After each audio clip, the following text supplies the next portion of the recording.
മലബാർ പോള super tasty ആയിട്ടുള്ള ഒരു നോൺ വെജ് ഡിഷാണെന്നാണ് എല്ലാവരും പറയുന്നത്. എപ്പോഴും മലബാർ പോള കിട്ടുന്നത് ഒരു നോൺ വെജ് വെർഷനാണ്. അതിൽ എഗ്ഗും എല്ലാം ചേർത്തിട്ടാണ് കിട്ടാറ്. അപ്പോൾ അങ്ങനെ ആയിരുന്നപ്പോൾ ഞാൻ വിചാരിച്ചു ഒരു വെജിറ്റേറിയൻ വെർഷനായിട്ടുള്ള ഒരു മലബാർ പോള ട്രൈ ചെയ്താൽ എങ്ങനെ ഉണ്ടാകുന്നത്. അപ്പോൾ എഗ്ഗൊന്നുമില്ലാത്ത ഒരു മലബാർ പോളയാണ് ഇന്നത്തെ റെസിപ്പി. അപ്പോൾ അതിങ്ങനെയാണെന്ന് നോക്കാം. അതിനായിട്ട് ഞാൻ കുറച്ച് സോയ ചങ്ക്സിനെ ഉപ്പിട്ട് വേവിച്ചതാണ് കേട്ടോ. ഇനി അതിലേക്ക് ഒരു 2 ടേബിൾ സ്പൂണോളം നമുക്ക് കോൺഫ്ലോർ ആണ് ഇട്ട് കൊടുക്കുന്നത്. ഇത് കുറച്ച് എരിവൊക്കെ ഉണ്ടാവണം. അപ്പോൾ 1 ടേബിൾ സ്പൂണോളം ഞാൻ കാശ്മീരി ചില്ലി പൗഡറാണ് ഇട്ട് കൊടുത്തത്. നല്ല കളറൊക്കെ ഇരുന്നോട്ടെ വിചാരിച്ചിട്ട് ഒരു 1/2 ടീസ്പൂണോളം ഗരം മസാലയും കൂടി ഇട്ട് കൊടുക്കാം. കുറച്ച് ഉപ്പ് കേട്ടോ, ഉപ്പിട്ട് വേവിച്ചാണ്, എന്നാലും കുറച്ച് ഉപ്പും കൂടി ഇട്ടിട്ടുണ്ട്. എന്നിട്ട് കൈ കൊണ്ട് ഇതിനെ നന്നായി മാരിനേറ്റ് ചെയ്ത് ഒരു 10 മിനിറ്റോളം നമുക്കിതിനെ വെക്കാം. അരമണിക്കൂർ വെച്ചാലും കുഴപ്പമൊന്നുമില്ല കേട്ടോ. നന്നായി ഇതിലേക്കൊന്ന് പിടിക്കട്ടെ. അപ്പോൾ ഇതൊരു അടച്ച് വയ്ക്കുന്നുണ്ട്. ഒരു 10 മിനിറ്റ് കഴിഞ്ഞിട്ട് ഇനി ഇതിനെ ഒന്ന് ഫ്രൈ ചെയ്തെടുക്കാം. ഷാലോ ഫ്രൈ ആണ് ഞാൻ ചെയ്യുന്നത്, ഡീപ്പ് ഫ്രൈ അല്ല. അതിനുവേണ്ടി കുറച്ച് ഓയിൽ വെച്ചിട്ടുണ്ട്. ഓയിലൊന്ന് നന്നായി ചൂടായി വരുമ്പോൾ നമുക്കിതിനെ ഒന്ന് ഫ്രൈ ചെയ്തെടുക്കാം. ഇതിൽ കുറച്ച് ഉപ്പും എരിവും ഒക്കെ ഉണ്ടെങ്കിൽ ഈ സോയ ചങ്ക്സിന് ടേസ്റ്റ് ഫീൽ ചെയ്യുള്ളൂ. നമുക്ക് ഈ ഫ്രൈ ഇങ്ങനെ തന്നെ കഴിക്കാനും നല്ലൊരു ടേസ്റ്റാണ് കേട്ടോ. ഇവിടെ കുട്ടികൾ ഇതെങ്ങനെ തന്നെ എടുത്ത് കഴിച്ച് വറുത്ത് കഴിഞ്ഞ് വന്നപ്പോഴേക്കും ഇതാ നല്ല ക്രിസ്പിനെസ്സോടുകൂടി വന്നിട്ടുണ്ട്. ആ കോൺഫ്ലോറൊക്കെ ഇട്ടതുകൊണ്ട് നല്ലൊരു ക്രിസ്പിനെസ്സോടുകൂടി വന്നിട്ടുണ്ട്. ഇപ്പോൾ ഇത് ഏകദേശം റെഡി ആയിട്ടുണ്ട്. നമുക്കിതിനെ വാങ്ങി മാറ്റി വയ്ക്കാം, തണുക്കാനായിട്ട് വയ്ക്കാം. ഇതിനെ എന്നിട്ട് പീസ് ചെയ്യുകയും വേണം കേട്ടോ, ചെറുതാക്കുകയും വേണം. ഇനി നമുക്ക് അതിനാവശ്യമായ മസാലയാണ് റെഡിയാക്കണം. അതിനായിട്ടൊരു പാൻ വെച്ചിട്ടുണ്ട്. അതിലേക്ക് 1 ടേബിൾ സ്പൂണോളം ഓയിൽ വയ്ക്കാം. കുറച്ച് ഓയിലൊക്കെ ഉണ്ടെങ്കിൽ കുഴപ്പമില്ല. 1 ടീസ്പൂൺ ഗാർലിക്ക്, 1 ടീസ്പൂൺ ജിഞ്ചർ. ഇത് രണ്ടും സോട്ട് ചെയ്യണം. ജിഞ്ചർ ഗാർലിക് പേസ്റ്റ് ഉണ്ടെങ്കിൽ അത് ഇട്ടാൽ മതി. 1 കപ്പ് സ്ലൈസ് ചെയ്തിട്ടുള്ള ഒനിയനും കൂടി ഇട്ട് കൊടുക്കണം കേട്ടോ. ഹാഫ് ചെയ്തിട്ടാണ് ഞാൻ സ്ലൈസ് ചെയ്തിട്ടുള്ളത്. ഇനി ഇതിൻ്റെ പച്ചമണം മാറണ വരെ വഴറ്റണം നമുക്ക്. അപ്പോൾ ഇതിൻ്റെ പച്ചമണമൊക്കെ ഒന്ന് മാറി വരുമ്പോൾ നമുക്കിതിലേക്ക് കുറച്ച് ഉപ്പും കൂടി ഇട്ട് കൊടുത്തിട്ടുണ്ട്.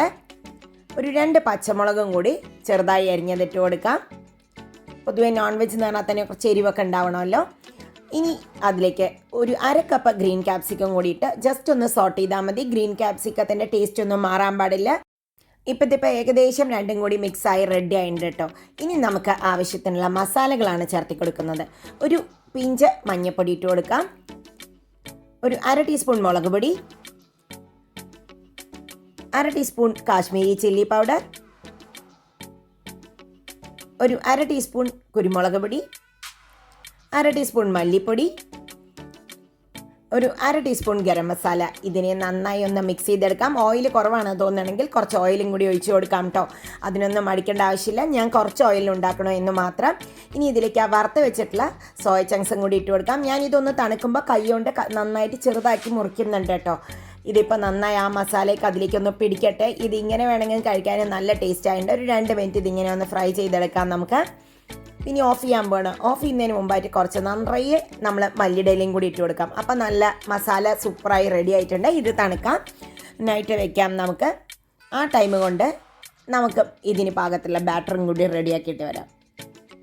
ബാറ്റർ ഉണ്ടാക്കാനായിട്ട് ഒരു ബ്ലെൻഡർ എടുക്കുക. ബ്ലെൻഡറിലേക്ക് മൈദ കൊണ്ടാണ് ഉണ്ടാക്കുന്നത്. നമ്മൾ 1 കപ്പ് മൈദയാണ് കേട്ടോ ഇട്ട് കൊടുക്കുന്നത്. 1 കപ്പ് പാലും കൂടി ഒഴിക്കണം. 1.5 കപ്പ് പാലോളം ഞാൻ ഇതിൽ ഉപയോഗിച്ചിട്ടുണ്ട്. ഇപ്പോൾ 1 കപ്പാണ് ആദ്യം ഒഴിക്കുന്നത്. ഒരു 3/4 കപ്പ് സൺഫ്ലവർ ഓയിലും കൂടി ഒഴിച്ച് കൊടുക്കാം നമുക്ക്. ഒരു 1/2 ടീസ്പൂണോളം കുരുമുളക് പൊടിയും, ആവശ്യത്തിന് ഉപ്പ്, ഒരു നുള്ള് മഞ്ഞൾപ്പൊടിയും കൂടി ഇട്ട് കൊടുത്തിട്ട് നമുക്കിതിനെ നന്നായി ഒന്ന് ബ്ലെൻഡ് ചെയ്തിട്ട് വരാം. ഒട്ടും കട്ട പാടില്ല. ഇപ്പോൾ കണ്ടോ ഇതിന് വെള്ളം കുറവായിരുന്നു. അതുകൊണ്ട് തന്നെ ഞാനൊരു 1/2 കപ്പ് പാലും കൂടി ഒഴിക്കാൻ പോകുന്നുണ്ട് കേട്ടോ. കുറച്ച് ഒരു 1/4 കപ്പ് വെള്ളവും കൂടി ഒഴിച്ചിട്ടുണ്ട്. ഇത് തിക്കായിരിക്കാൻ പാടില്ല. കുറച്ച് കേക്കിൻ്റെ കൺസിസ്റ്റൻസിയേക്കാൾ കുറച്ചും കൂടി വെള്ളം ഉണ്ടാവണം നമ്മുടെ ഇതിന്. അപ്പം ഞാനതിനെ ഒരു പാത്രത്തിലേക്ക് മാറ്റിയിട്ടുണ്ട്. ഈ ബാറ്റർ ഇങ്ങനെ കഴിക്കാൻ നല്ലൊരു കുരുമുളകിൻ്റെയൊക്കെ ടേസ്റ്റ് ആയിട്ട് നന്നായിട്ടുണ്ടായിരുന്നു. ഇനി നമുക്കിതിലേക്ക് കുറച്ച് സാധനങ്ങളൊക്കെ ഇടാനുണ്ട് കേട്ടോ. എഗ്ഗ് ഉപയോഗിക്കാത്തത് കൊണ്ട് തന്നെ നമ്മളൊരു 1/2 ടീസ്പൂണോളം ബേക്കിംഗ് സോഡയും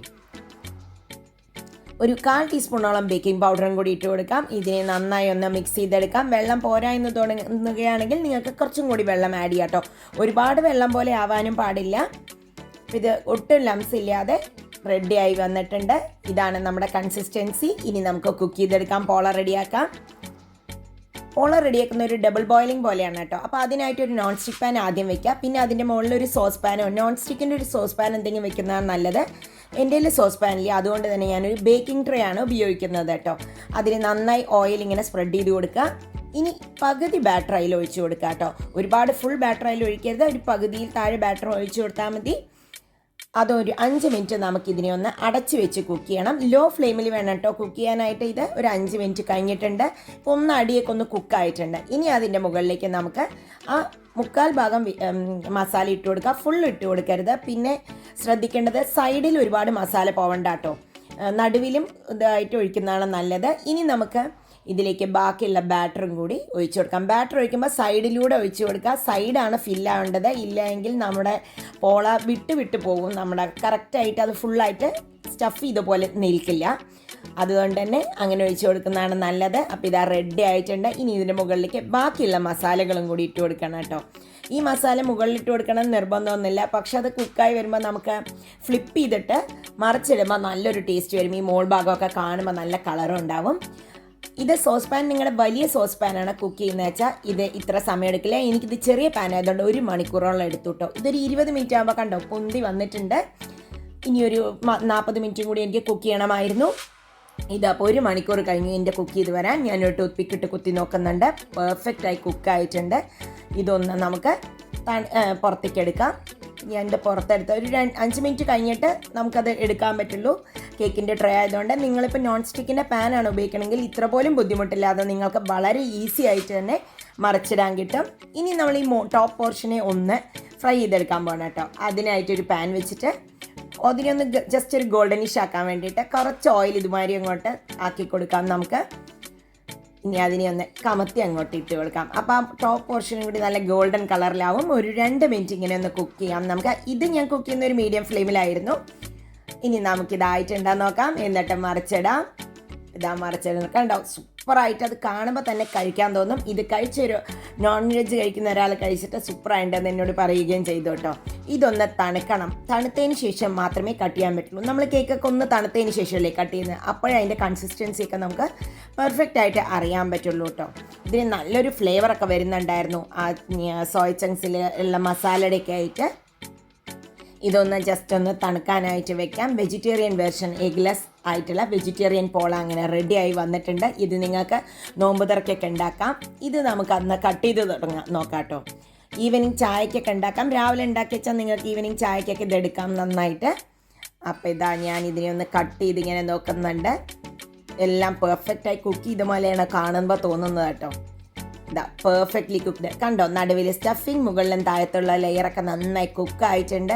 അപ്പോൾ എല്ലാവരും എഗ്ലെസ് പോള ഒന്ന് ട്രൈ ചെയ്ത് നോക്കി അഭിപ്രായങ്ങൾ അറിയിക്കാൻ മറക്കരുത് കേട്ടോ. എല്ലാവർക്കും ഇന്നത്തെ റെസിപ്പിയും ഇഷ്ടപ്പെട്ടു എന്ന് ഞാൻ വിചാരിക്കുന്നു. ഇഷ്ടപ്പെട്ടാൽ അറിയിക്കാൻ മറക്കരുത്. ലൈക്ക് ചെയ്യാനും സബ്സ്ക്രൈബ് ചെയ്യാനും ഷെയർ ചെയ്യാനും മറക്കരുത്. വീണ്ടും അടുത്ത വീഡിയോയിൽ കാണാം. ബൈ. Thank you.